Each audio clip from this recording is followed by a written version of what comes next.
In Argentina, third presidential debate between candidates Sergio Massa and Javier Milei concludes. The Gaza government press office reported that following the intensification of the bombardment by the Israeli occupation forces in Palestine, the death toll has risen to 11,100. In Spain, the Popular Party summoned millions of citizens to its rallies to protest against the amnesty law and the government of Pedro Sánchez.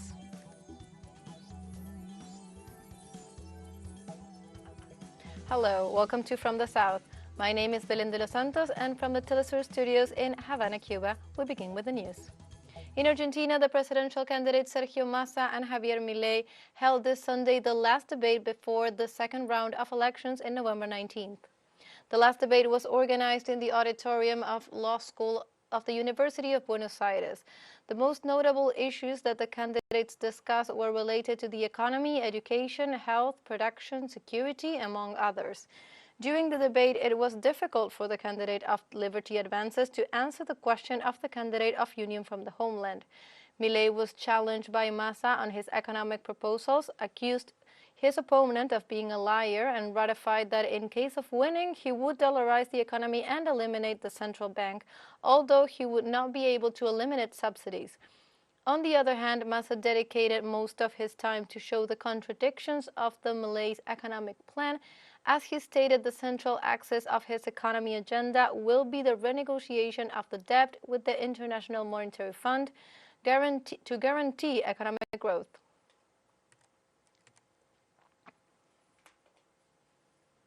And in the presidential debate that took place in Argentina between the candidates Sergio Massa and Javier Milei, the representative of Union for the Homeland talked about the education. What Argentina needs is an improvement for labor laws based on the needs of Argentinians.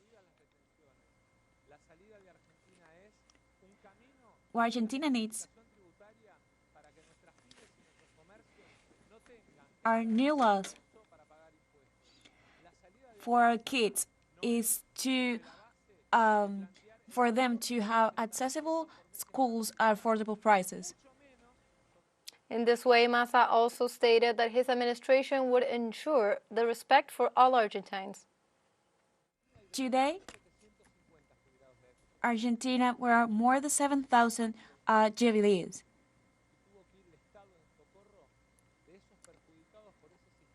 And the state has to provide for them. What Argentina needs, it's a program for providing for these jubilees. Low taxes, and furthermore, all of this is going to be implemented from December 10 on.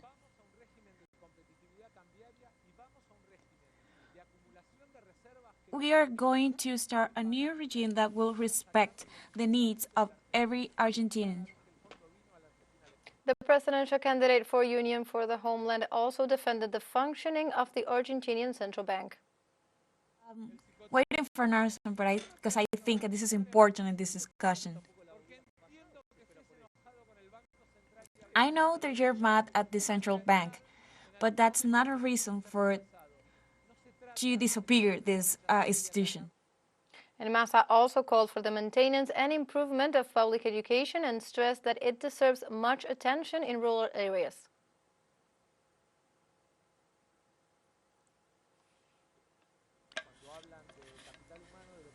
That when we are talking about human capital, we need to understand that public education and especially in those rural areas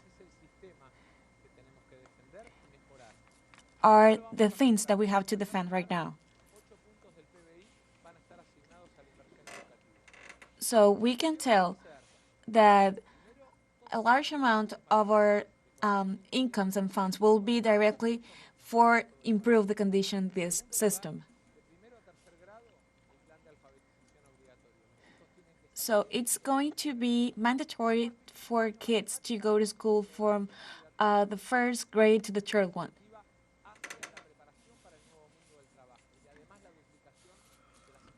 we're also going to secure and assure the rest of the grades, because this is the way how we form our citizens and prepare them for work. Meanwhile, Javier Milei, candidate for the Argentine presidency for the Liberty Advances Party, during his speech in the presidential debate, gave details of how the health and education sectors would be conformed. We know that health and education are primary points. So therefore, that's why those ministries will have four main offices.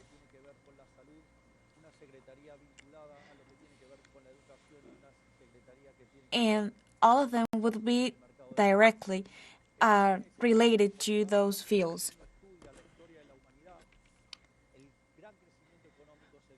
When you take a look to the history of humanity, you know that these 2 points have played a very important role in development.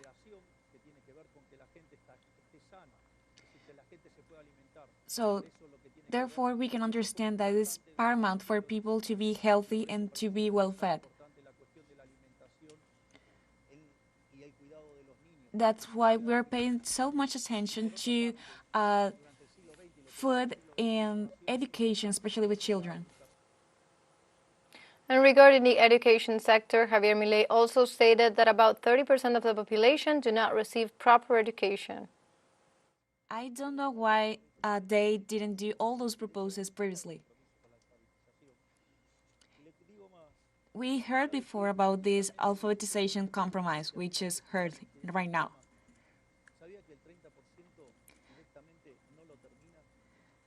And did you know that about 30% of the population did not receive proper education?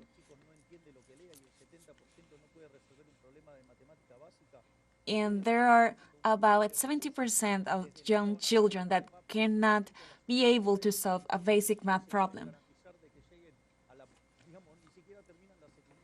So if you can guarantee that these kids can end basic school, how would you provide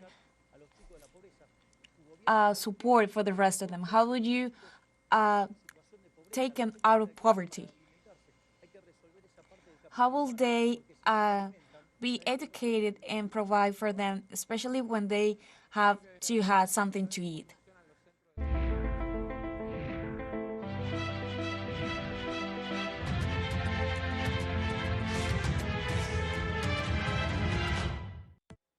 Now we move on to other topics. The Gazan government press office reported that following the intensification of the bombardment by the Israeli occupation forces in Palestine, the death toll has risen to 11,100. According to the statistics provided by the Ministry of Health, they state that among the martyrs, more than 8,000 are children and women. On the other hand, they informed that the number of wounded has risen to more than 28,000, which puts at greater risk the collapse of hospitals and healthcare centers due to the lack of supplies. Likewise, a spokesman for the Gaza Ministry of Health said that all hospitals in northern Gaza are not providing services, with the exception of the Baptist Hospital, which has limited care and services.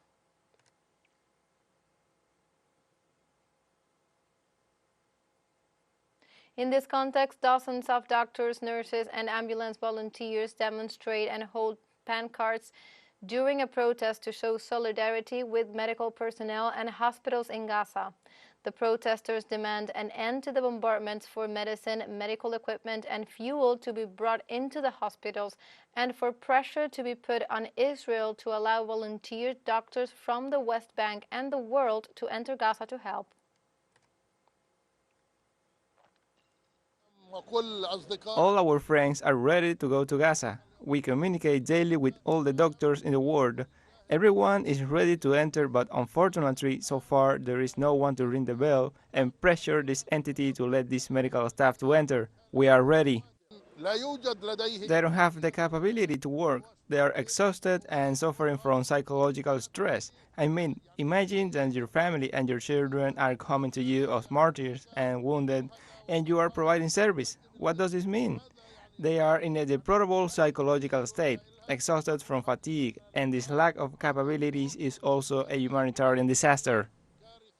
In Palestine, despite the escalation of violence over the last 37 days, Gaza children, refugees at the UN schools, carry out recreational activities to mitigate the effect of the current crisis. This is how the Mobile Circus Project provides psychological and psychosocial support through entertainment to the children who have survived the Israeli bombardments, which have killed over 11,100 people, of which over 8,000 were women and children. Those who survive are left with psychological and emotional wounds from seeing their relatives die. In spite of all of this, there is a group of Palestinians who, overcoming their own grief, are trying to give a bit of hope to these children.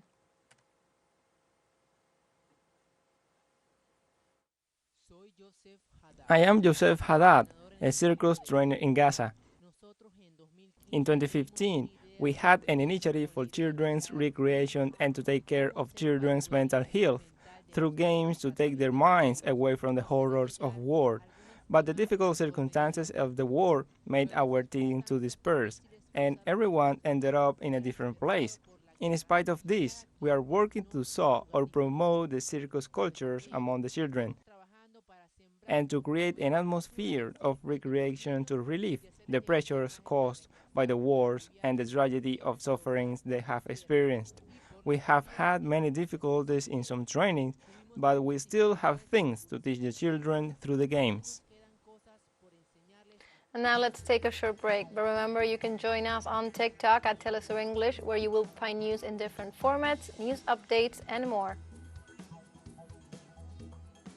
Other stories coming up. Stay with us.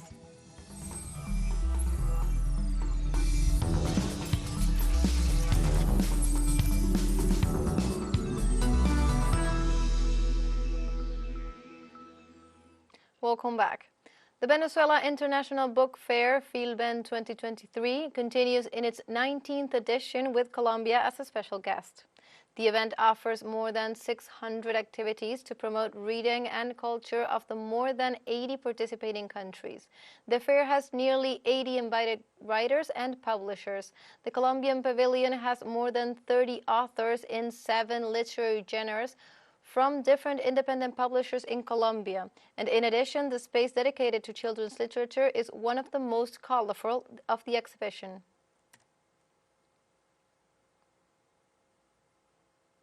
And in Chile, authorities are concerned over the recent increase of COVID-19 reported cases. There has been a significant increase in both the number of hospitalizations in intensive care units and in reported death due to the virus.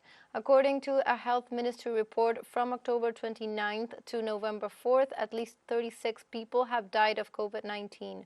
The regions with the highest percentage of cases are Antofagasta in the north with 63.3%, and to the south of the country, Araucanía with 40.8% and Biobío with 40.5%. The Chilean Health Ministry is urging people to get immunized with the bivalent vaccine, to which effect they have launched a vaccination campaign focused on population segments more prone to the contagion.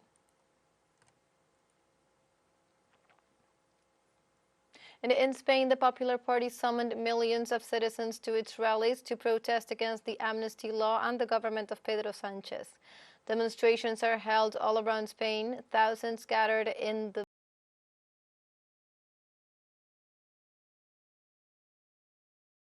main square of the state departments to show their opposition to the Spanish Socialist Workers' Party. The president of the Popular Party, Alberto Núñez Feijóo, led the march in the city of Sevilla, with a crowd that overflowed the streets in the city. In this sense, the PP assured that more than 30,000 people attended the different rallies all over the country.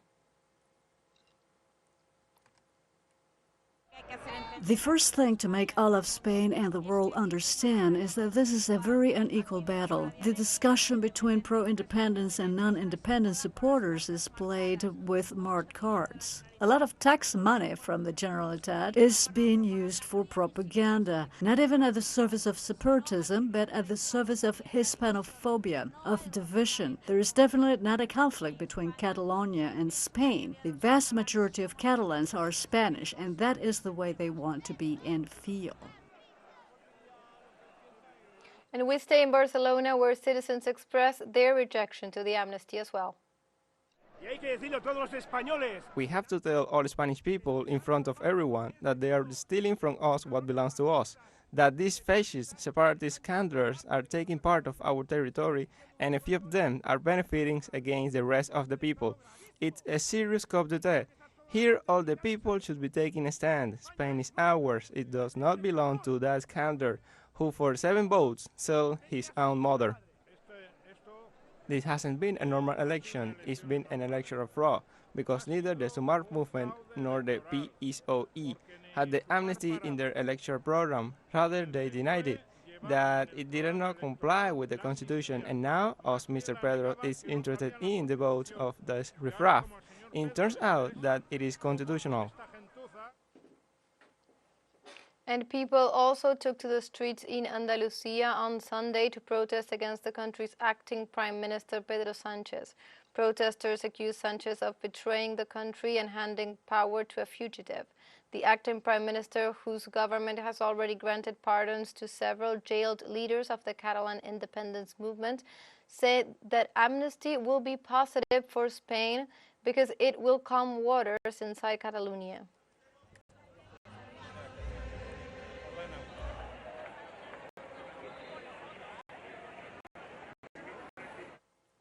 Come today because when, let's say that the political parties made a proposal, Pedro Sánchez has never included the amnesty. So that's why we're here. And I had to fight for the welfare and to put an end to what we have in this country, what we have with this Prime Minister. He is unreliable, a liar. He has it all. He is a scoundrel. He should go away. He should go home.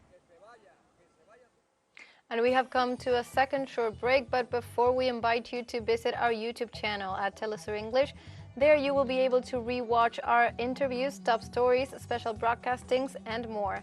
Hit the subscribe button and activate the notification bell to stay up to date on the world's most recent events. Final short break, don't go away.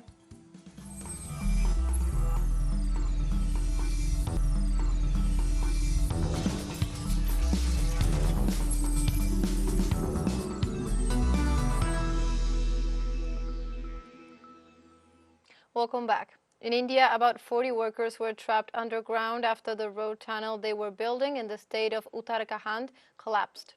According to the authorities, the collapse of the underpass between Silkiara and Dandanglon occurred early Sunday morning during the construction work.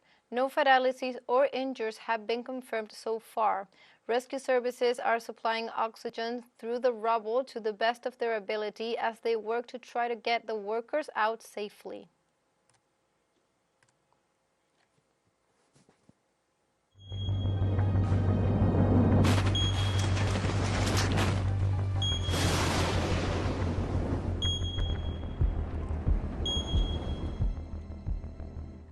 In Guatemala, the rainy season has left at least 65 people dead and over 23,690 people affected by floods in several regions of the country. The National Coordinating Organization for Disaster Reduction stated that this period of storms affected around 4 million people throughout the country. Among the most affected regions is the department of Alta Verapaz, where landslides occurred, impacting homes and buildings throughout the area. Authorities informed that search and rescue operations continue for 13 people, which are still missing.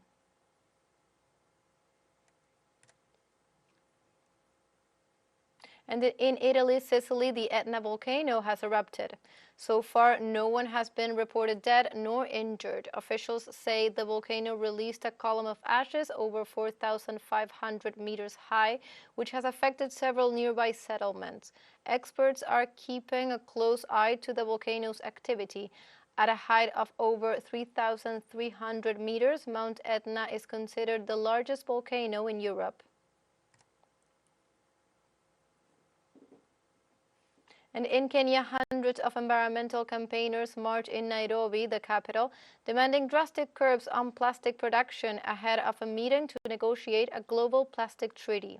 As of Monday, representatives from over 170 nations are expected to meet in Nairobi to negotiate what concrete measures should be included in the binding worldwide treaty to end plastic pollution, drafted this past September. Demonstrators urge conference participants to focus on cutting the amount of plastics produced. Last year, nations across the world agreed to finalize by 2024 a first UN treaty to address the scourge of plastics, which are found everywhere from mountaintops and the deepest sea trenches to human blood. The purpose of the event today is to highlight plastics reduction and the need for that in the treaty.